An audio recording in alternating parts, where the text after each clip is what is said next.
Best training, zero fees, embedded systems, scholarship test ద్వారా 100% free seat సాధించండి. ఎక్కడో చదివానో విన్నాను, ప్రభాస్ ఇంటి ముందు వర్షంలో తడుచుకుంటూ ఏంటి అసలు ఏం జరిగింది అది? మామూలుగా వర్షం సినిమా కాడి నుంచి నాకు ప్రభాస్ గారి సినిమాలో తెగ చూసేవాడిని, ఓకే, బాగా ఇష్టం కూడా. అలా హైదరాబాద్ వచ్చి మీకు చెప్పాను కదా ఐఎల్స్ కోచింగ్ అవన్నీ అయిపోయింది. అది ఇంకా అయిపోయింది, ఇంకా సర్దేద్దాం నెక్స్ట్ మంత్ బయలుదేరేద్దాం అనే టైంకి ప్రభాస్ గారి బర్త్డే వచ్చింది. 23rd birthday. నేను ఇంకా మా ఫ్యాన్స్ గ్రూపులు ఉండేవి అప్పుడు, ఆ గ్రూపులో నేను కూడా యాడ్ అయ్యేవాడిని. ప్రభాస్ ఫ్యాన్స్ బర్త్డే రోజు అంటే ఇవన్నీ 2012-13 ఇప్పటికి నాలెడ్జ్ వచ్చింది. బర్త్డేకి ఎక్కడున్నా సరే ప్రభాస్ గారి ఇంటికి వచ్చి అమ్మగారు భోజనం తిని పెద్దమ్మ టెంపుల్లో దర్శనం చేసుకొని ఇది ఒక ఫార్మేట్ అని ఫిక్స్ అయిపోయాం మేము. ఆయన వచ్చినా రాకపోయినా వచ్చాడు ఇంకంతే. నేను వెళ్ళి ఇంక ఉదయాన్నే 6 గంటలకి నేను మహేంద్ర అని పుత్తూరు అబ్బాయి ఇద్దరం వెళ్ళి ఆ చెట్టుగా ఎదురుగా కానక చెట్టు ఏదో ఉంటుంది, కానక చెట్టు, ఆ చెట్టు దగ్గర నిలబడుకో ఉన్నాం. ఉదయం 6 నుంచి ఇంకా ఫ్యాన్స్ వస్తున్నారు పోతున్నారు, కొంతమంది బయటకు వచ్చి అప్పటికి మిర్చి ఫోటోలు ఇస్తున్నారు. అప్పుడు బాహుబలి ప్రీ ప్రొడక్షన్ అనుకుంటా అప్పుడు. లేరండి కేరళ పోయారండి అది ఇది ఎంత చెప్పినా వెళ్ళలేదు మేము. వర్షం పడినా వర్షంలో అలాగే నిలబడుకో ఉన్నాం. టిఫిన్ లేదు, లంచ్ లేదు, డిన్నర్ లేదు.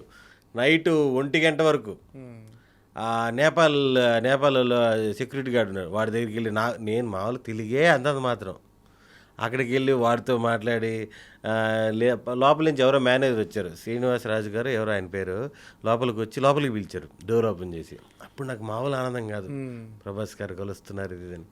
లోపలికి వెళ్ళిన తర్వాత ఒక ప్లాస్టిక్ చైర్ పెట్టి దాని మీద ఒక కేక్ తెచ్చిపెట్టి కేక్ కట్ చేయించారు నా చేత. కట్ చేయించి నా నోట్లో పెట్టి ఫోటోలు తీశారు. ప్రభాస్ గారు వచ్చి నాకు ఈ ఫోటోలు చూపిస్తాము, మీరు వెళ్ళండి, ఆయన లేరు అన్నాడు. బెలేవాడు వస్తాడు చూడు. అప్పుడు ఏ కారు వచ్చినా కూడా మేము మొత్తం చూసేవాళ్ళం లోపల ఉన్నాడేమో ఇది అని. యాక్చువల్గా లేడు ఆయన అప్పుడు. అంటే నేనేంటంటే నెల్లూరు వెళ్ళిపోతున్నా, మళ్ళీ హైదరాబాద్ రాను, ఒక ఫోటో దిగేసి పోదాం అనే దాంట్లో బాగా ఇబ్బంది పెట్టేశాను.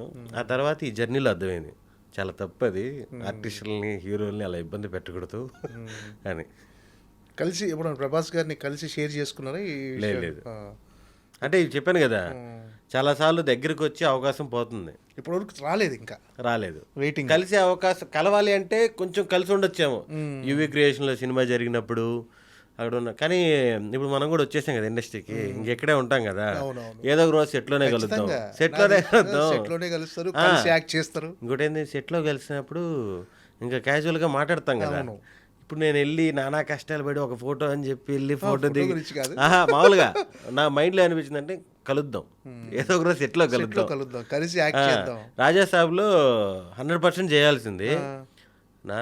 ఇంకా నాయి ఉంటాయి కదా, ఇంకా అలా వచ్చిన ప్రతిసారి మిస్ అయిపోయేది అనమాట. లాస్ట్కి సరే ఇంక ఇప్పుడు ఉండదులే, నెక్స్ట్ ఎప్పుడైనా ఉంటుందిలే అన్నారు మారుతి గారు, కోడేటర్ ఆర్పి గారు.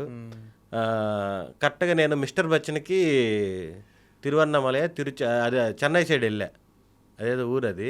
అక్కడ 25 రోజులు అక్కడ పోయిన 2 రోజులకు ఫోన్ వచ్చింది, ఏమయ్యా ఆయన మామూలుగా నన్ను అబ్బాయి నెక్స్ట్ వీక్ అంతా బ్లాక్ చేసుకో రాజాసాబ్ అన్నారు.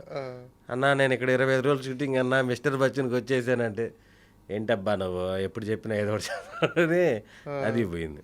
ఓకే, అలా వస్తుంటాయి పోతుంటాయి, నాకు దగ్గర వరకు వచ్చి ఆగిపోయింది. ఓకే, చేస్తే మంచిది చేస్తానేమో, ఇంకా ఫుల్ లెంత్ క్యారెక్టర్లు. ఎన్టీఆర్తో కలిసి యాక్ట్ చేశారు కదా, ఎన్టీఆర్తో చేశారా? లేదు, అది మిస్. దేవర కూడా మిస్ అయిందా? అప్పుడు ఏ సినిమా క్లాష్? ఏదోలేండి.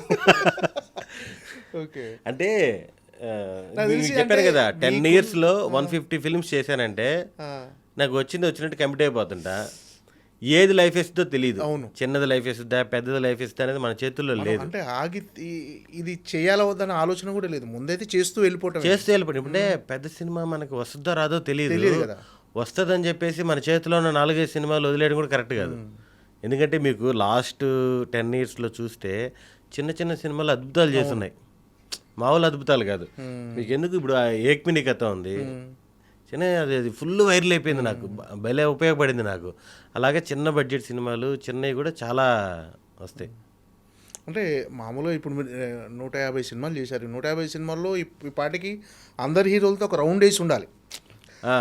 నేను ఆల్మోస్ట్ ఇప్పుడు శ్రీ విష్ణు గారితో 3-4 సినిమాలు చేస్తున్నా, శర్వా గారితో 6 సినిమాలు చేశా, సాయిధరం తేజ్ గారితో కూడా 3 సినిమాలు చేశా.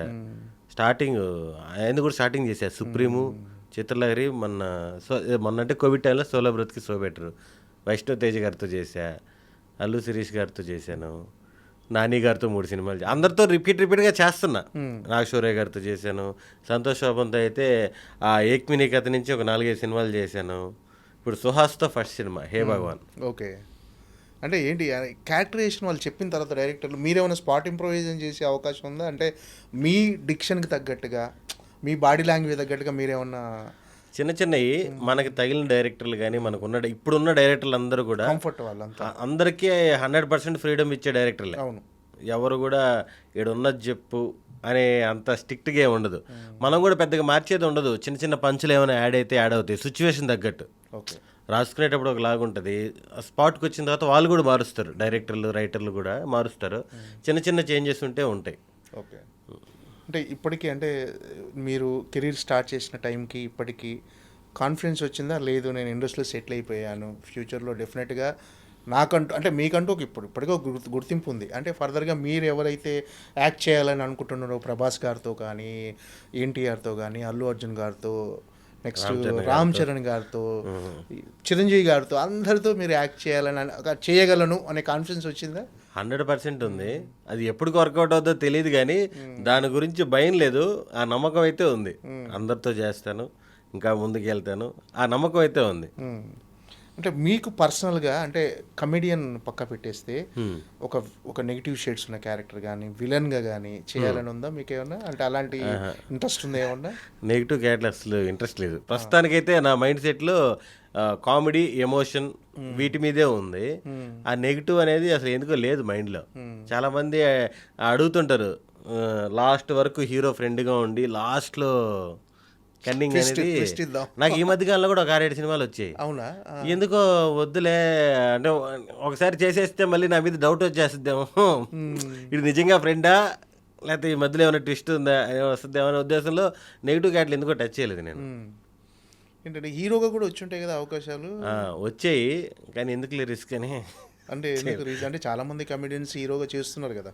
అంటే నేను రిస్క్ పక్కన పెట్టి చేసే అంత ఏం రాలేదు కానీ ఏదో బుడ్డబుడ్డే వచ్చాయి. ఓటీటీలో ఒక రకమైన కాన్సెప్ట్లు వస్తే చేసేద్దామని ఫిక్స్ అయ్యా.